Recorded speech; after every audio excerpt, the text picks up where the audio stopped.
Y estamos en un nuevo bloque del encuentro informativo de este día, lunes 10 de febrero, y llegó el momento de compartir el estudio con nuestro compañero Néstor Busso. Buenas noches, Néstor, ¿cómo estás? Buenos ¿Qué días, tal? todavía está Buenas tardes, buenas noches. clarito, raro.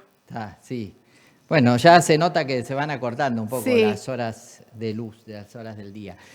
A ver, no me boicotean el sonido, nada, ¿no? Porque hoy el presidente Milei se enojó mucho Si por se corta no nos hacemos cargo. ¿usted no se hace cargo? No, es algo externo. Qué complicado eso.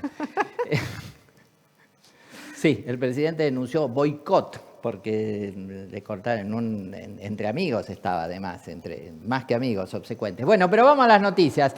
Y un tema que me parece que no puede pasar desapercibido tiene que ver con nuestra patria grande, América Latina, elecciones en Ecuador ayer, y el resultado es que habrá segunda vuelta. Se define el 13 de abril entre un candidato y una candidata. Daniel Noboa es el candidato de la derecha.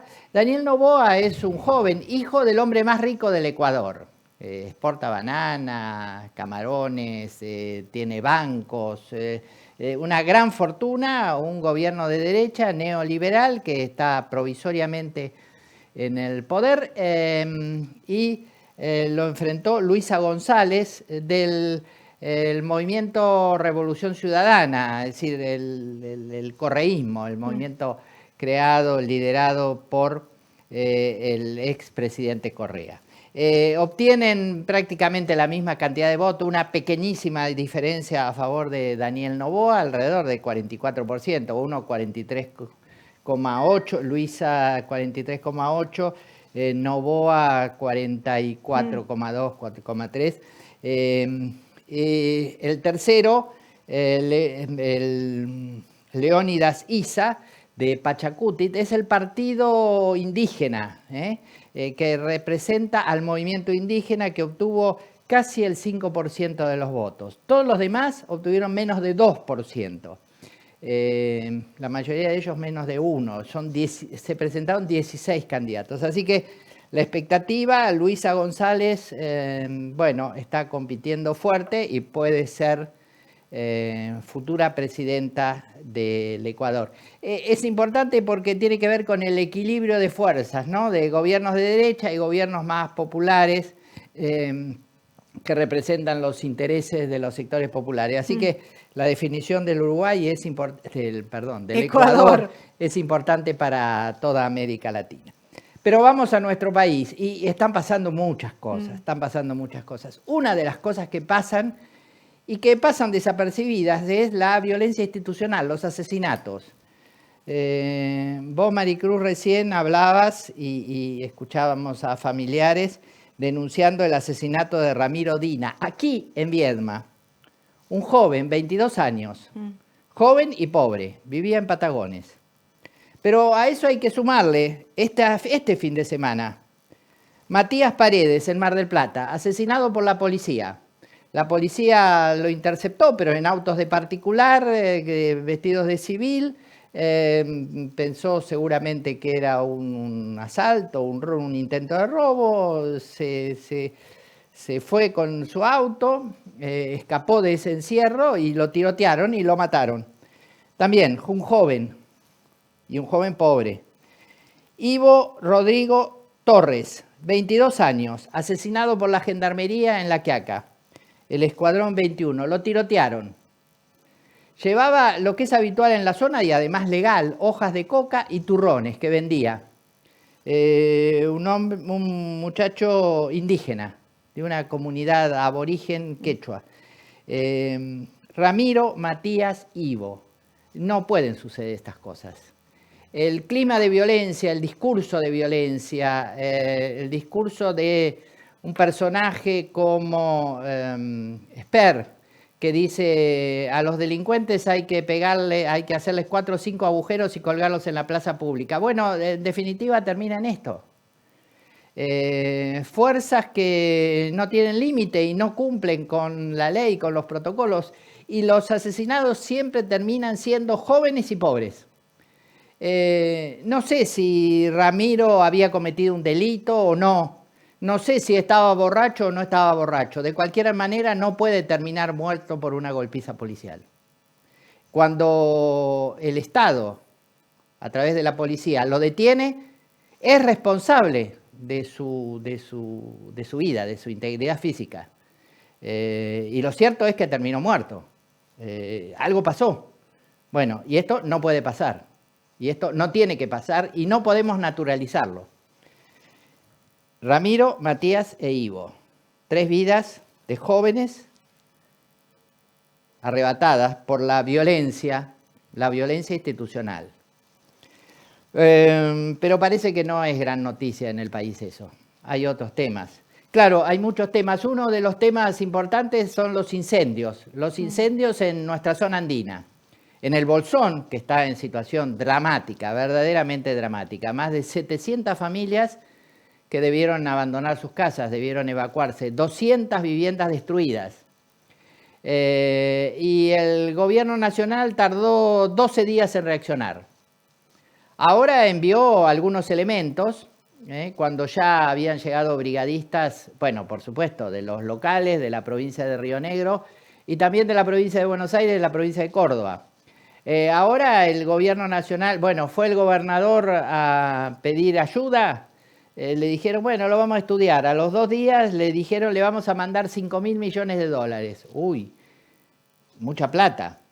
Bueno, según como lo considere, ¿cuánto cuesta rehacer una vivienda? Con los corrales, con los alambrados, con el sistema eléctrico. ¿Cuánto? ¿50 millones? ¿50 millones puede costar?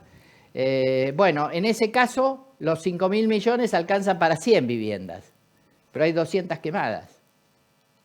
Digo, sí, no es tanta plata. Bueno, tenga en cuenta que en el presupuesto del 2024, del año pasado, había 33.000 millones para prevenir y atacar el fuego. De eso, el gobierno nacional ejecutó solo el 22%. Solo el 22%. El área de prevención de incendios y combate a los incendios está ahora en el Ministerio de Seguridad. La señora comandante Bullrich es la responsable.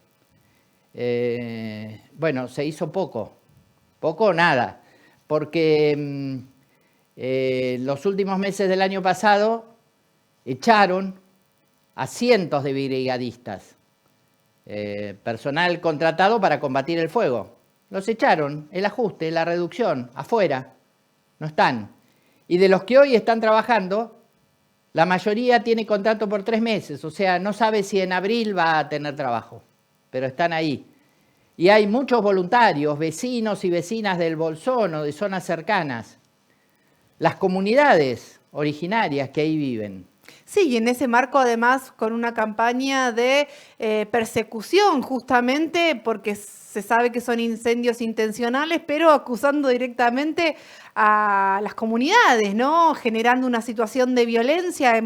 Lo hemos tratado en este encuentro informativo en los últimos días, y lo que están viviendo justamente quienes viven allí en el Bolsón. Sí, y se dice intencionales, producidos por intervención humana. Sí. Hay que ver si es con intención de producir incendios o no. Habría que verlo, ¿no? ¿Y quiénes quieren quemar los campos?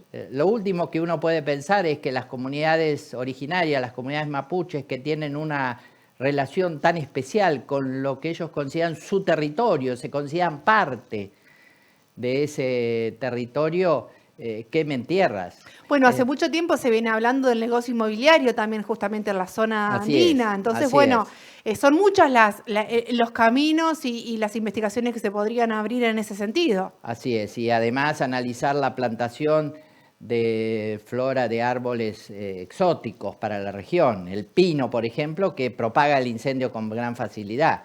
Pero además del incendio del Bolsón, hay otras regiones en donde, otros focos de incendio.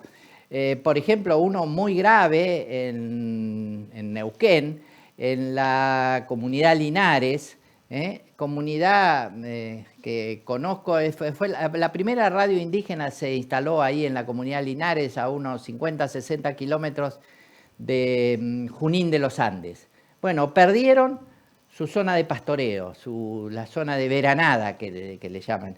Gran incendio y prácticamente no tuvieron ayuda para combatir esos incendios. Bueno, sigue la situación complicada en el Bolsón. Anoche una pequeña llovizna, a unos minutos en realidad, que el pueblo celebró y festejó, pero que no alcanza para acabar con ese incendio que está generando una catástrofe en la zona. Así que tema incendios y la necesaria intervención del Estado para prevenir y para atacar, para acabar con estas cosas.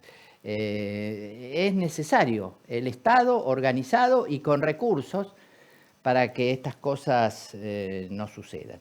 Bueno, aparte de eso hay otros temas. En el Congreso de la Nación están con la cuestión de suspender las PASO. En definitiva, un tema menor porque hay, digamos, desacuerdo en los distintos sectores políticos según cada realidad provincial. No van a eliminarlas, no consiguen eliminarlas, ni tampoco modificar el financiamiento de los partidos políticos, con lo cual es un tema de poca trascendencia, digamos, así que si se trata o no esta semana, no modifica sustancialmente las cosas en el país. La gran discusión, temas económicos, cada vez más economistas y desde distintos sectores políticos se dice, este plan del gobierno no va, no funciona, fracasa y nos lleva al colapso, como los planes económicos de Martínez de Oz durante la dictadura, de Cavallo en el menemismo, de Cavallo de vuelta con De la Rúa, de el endeudamiento contraído por el gobierno de Mauricio Macri. Lo dijo Cavallo, que para Milei había sido el mejor ministro de Economía de la historia argentina. Bueno, hoy Milei en una entrevista con un amigo que da vergüenza al periodismo, digo porque no repregunta, porque le tira centros para que haga propaganda. El presidente de la Nación dijo que Cavallo es un impresentable. Y al rato la echó a la hija, que la había designado como representante argentina ante la Organización de Estados Americanos, a la OEA. Entonces, critica al padre, porque el padre lo critica a él, y la echa a la hija. Bueno, da muestras de por qué la designó, ¿no? La designó por hija y la echó por hija. Cuando él decía que Cavallo era el mejor ministro de Economía de la historia argentina, de premio, no sé, le pone a la hija, le da un cargo importante en la diplomacia, representante ante la Organización de Estados Americanos. Ahora Cavallo lo critica y como sanción le echan a la hija. Insólito, pero le cayó la guillotina, así dijo, ¿no? Con estas expresiones siempre violentas del presidente de la Nación. El otro que echó hoy fue al presidente o titular del ANSES, porque dijo en un reportaje a Clarín que estaban analizando la suba de la edad jubilatoria. Y Milei dice que eso no está en la agenda del gobierno, que habló de más y tal. Ya lo habían dicho varios funcionarios, lo habían insinuado, pero bueno, ahora lo decía el titular de ANSES. Lo echaron y ya nombraron a otro. Le cayó la guillotina. Y Milei dijo que en el gobierno hay su hermana, el jefe, tiene guillotina para los que no sigan los lineamientos del gobierno nacional, que son los lineamientos que establece él y el jefe, su hermana. Así que esa es la realidad política de tensión que vivimos, con grandes desacuerdos al interior del propio gobierno, una oposición oposición que necesita reorganizarse para poder presentar un proyecto y un programa.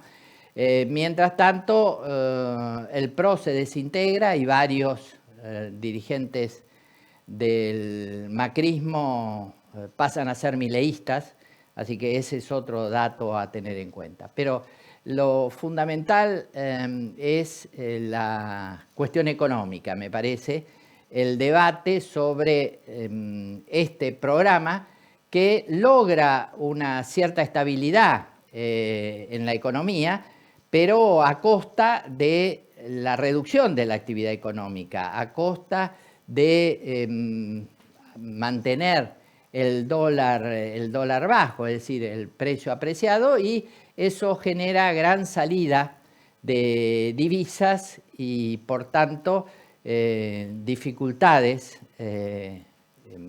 a corto plazo. La expectativa del gobierno es conseguir dólares del Fondo Monetario Internacional, pero el fondo está pidiendo devaluación y fin del cepo, con lo cual sería nuevamente un gran desastre, con lo cual, bueno, está entrampado, estamos todos lamentablemente entrampados en una situación económica compleja, cuando lo que es evidente es que los sueldos, los salarios, las jubilaciones, los ingresos de los sectores populares no acompañan el aumento del costo de vida y fundamentalmente el aumento de los servicios públicos. Así que clima de violencia generado desde el gobierno, de enfrentamiento, de odio, de poco democrático, en el sentido de que los que piensan diferente no son simplemente los que piensan diferente, son enemigos y hay que aplicar la guillotina y hay que acabar con ellos y hay que meterles 4 o 5 agujeros y colgarlos en la plaza pública. Ese es el lenguaje que usa Milei y su gente, y me parece que eso es peligroso para nuestro país, para todos y todas, para cada uno de nosotros. Bueno, muchísimas gracias, Néstor. Nos reencontramos la semana que viene. Con mucho gusto. Nos vamos a compartir un nuevo corte y en un ratito seguimos con más encuentro informativo.